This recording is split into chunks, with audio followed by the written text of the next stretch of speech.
نسألك يا من هو الله الذي لا إله إلا هو الرحمن الرحيم الملك القدوس السلام المؤمن المهيمن العزيز الجبار المتكبر الخالق البارئ المصور الغفار القهار الوهاب الرزاق الفتاح العليم.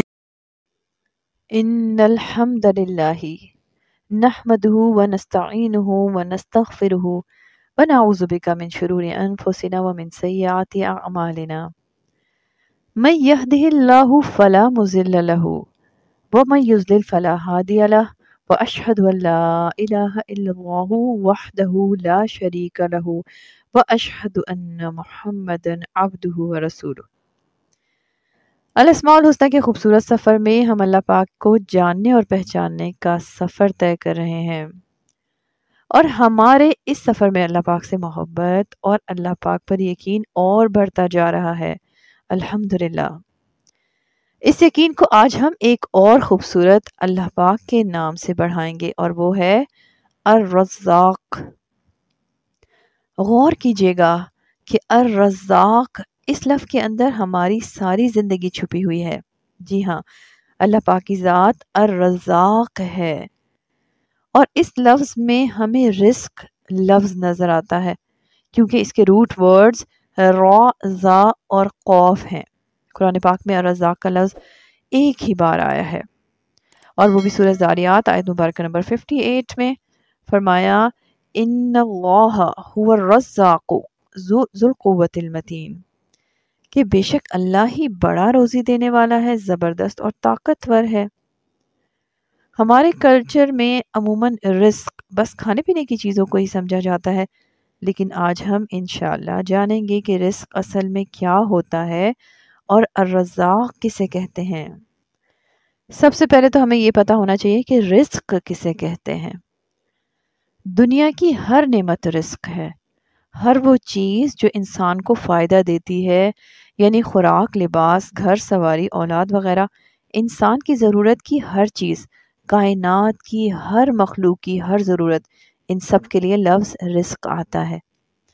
اور پھر الرزاق وہ جو رزق کو پہلے پیدا کرنے والا ہے اور پھر رزق پہنچانے کا بھی انتظام فرماتا ہے، یعنی رزق کو تقسیم کرنے والا، مخلوق کی ضرورت کے مطابق دینے والا، رزق کے خزانوں کا اختیار رکھنے والا۔ اور پھر الرزاق وہ بھی ہے جو کبھی دیتا ہے اور کبھی روک بھی لیتا ہے، مخلوق کی بہتری کا خیال رکھتے ہوئے۔ جیسے ماں کو پتہ ہوتا ہے نا کہ بچے کے لیے کیا اور کتنا صحیح ہے، اسی طرح سے الرزاق کو بھی معلوم ہے کہ کیسے، کتنا اور کسے کتنا عطا کرنا ہے، کیونکہ یہ سپرلیٹو ڈگری ہے اور فعال ان کا وزن ہے، یعنی وہ ہستی جو سب کو رزق پہنچاتا ہے بغیر امتیاز کے۔ انسان، چرند پرند، مومن، کافر، سب کو بغیر امتیاز کے رزق پہنچانے والا الرزاق جل جلالہ کہلاتا ہے۔ اب ہم کچھ اور گہرائی میں رزق کی معنی سمجھ لیتے ہیں۔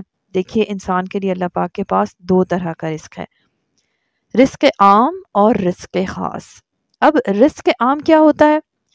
یعنی وہ رزق جو اللہ سبحانہ و تعالی ہر ایک کو عطا فرماتے ہیں، یعنی مومن، کافر، نیک بد، سب کو، وہ رزق عام ہے۔ اور رزق خاص کیا ہے؟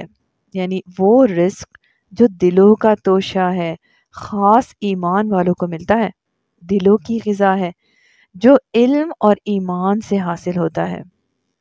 نبی پاک صلی اللہ علیہ وآلہ وسلم نے بھی اس رزق کے حصول کی دعا سکھائی ہے اور فرمایا کہ اللہم ارزقنی التفکر و تدبرا، کہ اے اللہ مجھے تفکر کا رزق دے، مجھے قرآن کے معنی میں تدبر کا رزق دے۔ اور پھر یہ خاص کا رزق ایمان والوں کو ان کے مرتبوں کے حساب سے مختلف ہوتا ہے۔ اور پھر ہم الرزاق کی کچھ اور بکس والی تعریفیں ہیں، ان کو بھی دیکھ لیتے ہیں۔ جیسے ابن قیم رحمۃ اللہ علیہ فرماتے ہیں اپنی کتاب النونیہ میں کہ الرزاق اللہ پاک کے ناموں میں سے ایک نام ہے، اور اس کی عطا کردہ رزق کی دو قسمیں ہیں۔ ایک رزق وہ ہے جو اللہ کے رسول اور اس کے بندے کی طرف سے دنیا والوں کو عطا کیا گیا اور اس کو دلوں کی غذا کہا جاتا ہے۔ پھر اس کی بھی دو قسمیں ہیں، ایک علم اور دوسرا ایمان۔ اور دوسرا رزق وہ جو انسان کے جسم اور بدن کا رزق ہے، بس یہی وہ رزق حلال ہے جس کو عطا کرنے والا ہمارا رب الرزاق ہے۔ اور پھر جب ہم عام رزق اور خاص رزق کو جوڑ دیں تو پھر تین بڑی قسمیں بنتی ہیں، یعنی جسمانی رزق، روحانی رزق اور کونی رزق۔ جسمانی رزق وہ جو جسم کو چاہیے، روحانی رزق وہ جو ہماری روح کو چاہیے، اور کونی رزق وہ جو کائنات میں چھپا ہوا ہے۔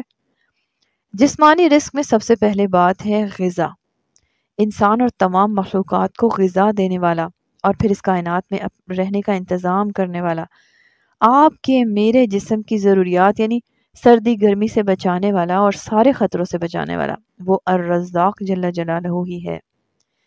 اور پھر اس میں اولاد بھی آتی ہے، صحت بھی آتی ہے، بیمار اور کمزور کو صحت دینے والا وہی الرزاق جل جلالہ ہے۔ دعا کیا کیجئے کہ اے رزاق مجھے صحت کا رزق عطا فرما، مجھے حلال اور طیب رزق عطا فرما۔ پھر اسی طرح سے روحانی رزق میں سب سے پہلے علم آتا ہے جو انسان کی بنیادی ضرورت ہے نا، پھر اس میں ذہانت، قابلیت، صلاحیتیں بھی آتی ہیں، پھر اسی میں ایمان بھی آتا ہے، ہدایت بھی آتی ہے، اور ہدایت تو رزاق جل جلالہ کا سب سے بڑا اور قیمتی رزق ہے۔ اسی طرح سے سوچنے سمجھنے کی صلاحیت کسی کی بہت اچھی ہوتی ہے، کسی کی اچھی نہیں ہوتی، یہ بھی رزاق جل جلالہ کے ہاتھ میں ہے۔ اور پھر سکون بھی اسی میں آتا ہے، یعنی اللہ ہی کی یاد میں ہی دلوں کو سکون ملتا ہے، تو کہہ لیجئے کہ سکون دینے والا الرزاق جل جلالہ ہی ہے اور کسی کے پس کی بات نہیں ہے۔ اور پھر تیسری قسم کونی رزق ہے۔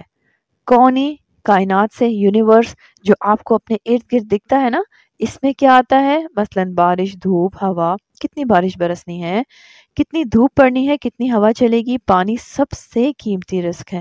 اور اللہ پاک نے سورہ انبیاء آیت مبارکہ نمبر 30 میں خود ہی فرما دیا کہ وَجَعَلْنَا مِنَ الْمَاءِ كُلَّ شَيْءٍ حَيٍّ أَفَلَا يُؤْمِنُونَ، کہ ہم نے ہر جاندار چیز کو پانی سے بنایا، تو کیا وہ ایمان نہ لائیں گے؟ پھر اسی طرح سے چار موسم، پھل، سبزیاں، جڑی بوٹیاں، دن رات، صبح شام، زمین، سورج، چاند، ستارے، کائنات میں پھیلی ہوئی تمام چیزیں اللہ سبحانہ و تعالیٰ نے آپ کے میرے لیے رکھی ہیں۔ سورہ شورى آیت مبارکہ نمبر 12 میں فرمایا لہو مقالید السماوات والارض، کہ اسی کے پاس ہے آسمان اور زمین کی کنجیاں، یعنی ہر طرح سے رزق کا مالک الرزاق جل جلالہ ہی ہے۔ اسی طرح سے الرزاق سے متعلق سلف صالحین کے اقوال بھی ہمیں ملتے ہیں، جیسے امام غزالی رحمۃ اللہ علیہ کا قول دیکھ لیتے ہیں۔ وہ فرماتے ہیں کہ ہر جاندار کے لیے رزق پیدا کرنے والا اور پھر رزق مہیا کرنے کے اسباب بھی فراہم کرنے والا اور رزق کا مالک اللہ ہی ہے، وہی اپنی مہربانی سے اسے اپنے بندوں تک پہنچاتا ہے، مگر جس کے لیے چاہے اپنی مرضی کے مطابق کشادہ کر دے یا تنگ کر دے۔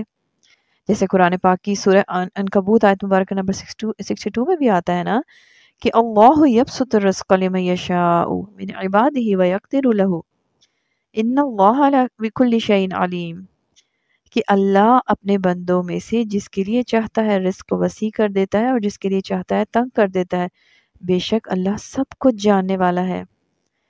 اور پھر امام زجاج رحمۃ اللہ علیہ فرماتے ہیں کہ رزق کے اصل معنی یہ ہے کہ کسی کو بھی کسی چیز سے نفع حاصل کرنے کی اچھی سی اجازت دی جائے، یعنی کسی بھی چیز سے فائدہ حاصل کرنے کی اجازت بھی الرزاق جل جلالہ ہی دیتے ہیں۔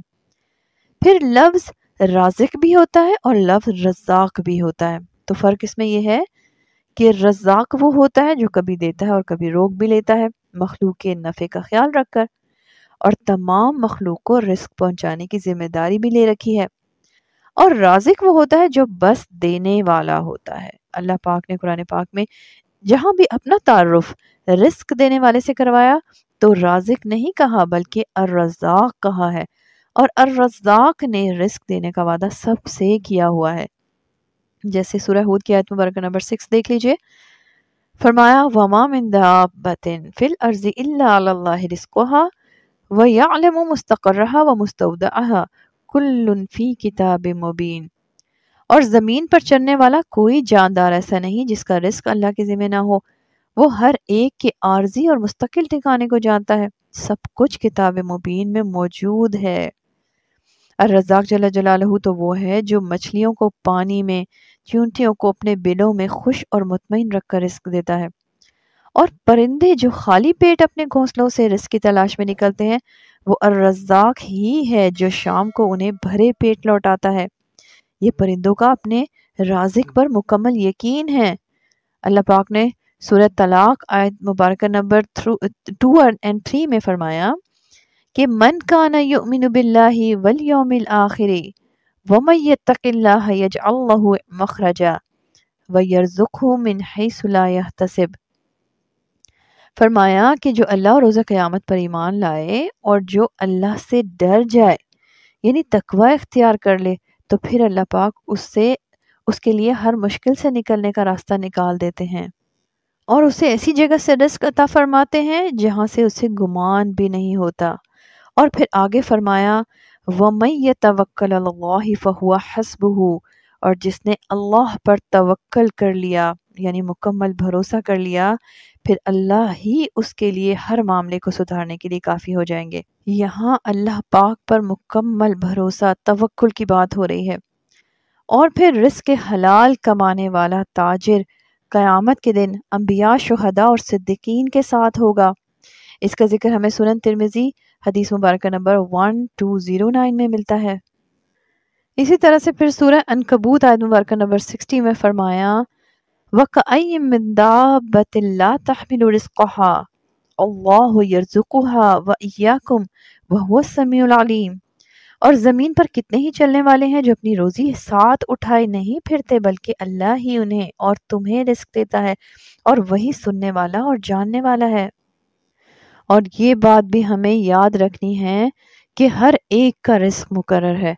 اللہ پاک تو انسان کو دنیا میں آنے سے پہلے ہی، جب وہ ماں کے پیٹ میں ہوتا ہے، تب بچے کے رزق کا فیصلہ فرما دیتے ہیں، جس کا ذکر حدیث مبارکہ نمبر صحیح بخاری حدیث مبارکہ نمبر 3332 میں ہے۔ نبی پاک صلی اللہ علیہ وآلہ وسلم نے فرمایا کہ جب بچہ ماں کے پیٹ میں ہوتا ہے تو اللہ پاک ایک فرشتے کو بھیجتے ہیں، وہ اس کے لیے 4 باتوں کا فیصلہ کر دیتا ہے، یعنی اس کے اعمال، اس کے موت کا وقت، اس کا رزق، اور یہ کہ وہ بدبخت ہوگا یا نیک بخت ہوگا۔ تو الرزاق تو وہ ہے جو ماں کے پیٹ میں ہی، یعنی اس دنیا میں آنے سے پہلے ہی انسان کے رزق کا فیصلہ فرما دیتا ہے۔ اور پھر معروف الحدیث حدیث مبارکہ نمبر 389 میں نبی پاک صلی اللہ علیہ وآلہ وسلم نے فرمایا کہ کسی کو اس وقت تک موت نہیں آئے گی جب تک کہ وہ اپنا رزق پورا نہ کر لے، لہٰذا اے لوگو اللہ سے ڈرو اور تلاش رزق کے معاملے میں نیکی اور پرہیزگاری کا رویہ اختیار کرو، اور رزق میں کچھ تاخیر ہو جانا تمہیں اس بات پر آمادہ نہ کر دے کہ تم اللہ کی نافرمانیوں اور نامشروع طریقے سے اس کے حاصل کرنے کی فکر اور کوشش کرنے لگو، کیونکہ جو کچھ اللہ کے قبضے میں ہے وہ اس کی فرما برداری اور اطاعت ہی کے ذریعے سے حاصل کیا جا سکتا ہے۔ علامہ اقبال رحمۃ اللہ علیہ نے کیا خوب فرمایا اس کے بارے میں کہ اے طائر لاہوتی، اس رزق سے موت اچھی جس رزق سے آتی ہو پرواز میں کوتاہی، یعنی حلال رزق کی کوشش کرنی ہے اور بھروسہ الرزاق جل جلالہ پہ رکھنا ہے۔ تو کیا سمجھ آیا کہ بس الرزاق سے ہی مانگنا ہے، وہی رزق دینے والا ہے اور کوئی نہیں۔ اسی طرح سے سلسلہ صحیحہ حدیث مبارکہ نمبر 1510 میں نبی پاک صلی اللہ علیہ وآلہ وسلم نے فرمایا کہ اگر ابن آدم اپنے رزق سے یوں بھاگے جیسے وہ موت سے بھاگتا ہے، تو اس کا رزق اسے یوں پالے گا جیسے اسے موت پا لیتی ہے۔ یعنی الرزاق جل جلالہ نے جو رزق آپ کے مقدر میں لکھ دیا ہے وہ مل کر ہی رہے گا، بس اس الرزاق کی ہی فرما برداری کرنی ہے، اسی سے مانگنا ہے، رزق کے لیے الرزاق کو ہی بھول نہیں جانا۔ علامہ اقبال رحمۃ اللہ علیہ کا ایک اور بہت خوبصورت شعر یاد آیا کہ اللہ کو بھول گئے لوگ فکر روزی میں، تلاش رزق کی ہے رازق کا خیال ہی نہیں۔ تو دعا کیا کیجئے کہ اے الرزاق ہمیں اپنی رضا کا رزق عطا فرما۔ انبیاء علیہم السلام نے بھی اللہ پاک سے رزق طلب کرنے کی دعائیں مانگی ہیں۔ دیکھیے موسیٰ علیہ السلام آگ کی تلاش میں کوئی طور پر گئے تھے تو اللہ پاک نے انہیں نبوت کا رزق عطا فرمایا، انہیں کلیم اللہ ہونے کا رزق عطا فرمایا، انہیں لاٹھی دی، معجزات عطا فرمائے۔ اللہ پاک کی شان تو یہ ہے کہ وہ پتھروں کے اندر جانداروں کو رزق عطا فرما دیتا ہے۔ آپ کو مجھے کیسے بھول سکتا ہے؟ حضرت ابراہیم علیہ السلام نے اپنی بیوی بچوں کو صحرا میں چھوڑ دیا تھا کیونکہ انہیں الرزاق پر مکمل یقین تھا۔ ہمیں بھی کوشش ضرور کرنی چاہیے مگر توکل الرزاق پر کرنا چاہیے۔ اور پھر نبی پاک صلی اللہ علیہ وآلہ وسلم نے دعا بھی سکھائی ہے جس کا ذکر سنن ترمذی حدیث مبارکہ نمبر 1487 میں ملتا ہے۔ فرمایا کہ اللہم اکفینی بحلالک عن حرامک واغننی بفضلک عمن سواک، کہ اے اللہ مجھے اپنا حلال رزق دے کر حرام سے بچا لے اور مجھے اپنے فضل سے غیر سے بے نیاز کر دیجئے۔ آمین آمین ثم آمین۔ وما علینا الا البلاغ المبین۔ وصلی اللہ تعالی علی خیر خلقہ محمد ونبینا رسولنا محمد صلی اللہ علیہ وآلہ وسلم۔ سبحان ربک رب العزت عما یصفون وسلام علی المرسلین والحمد للہ رب العالمین۔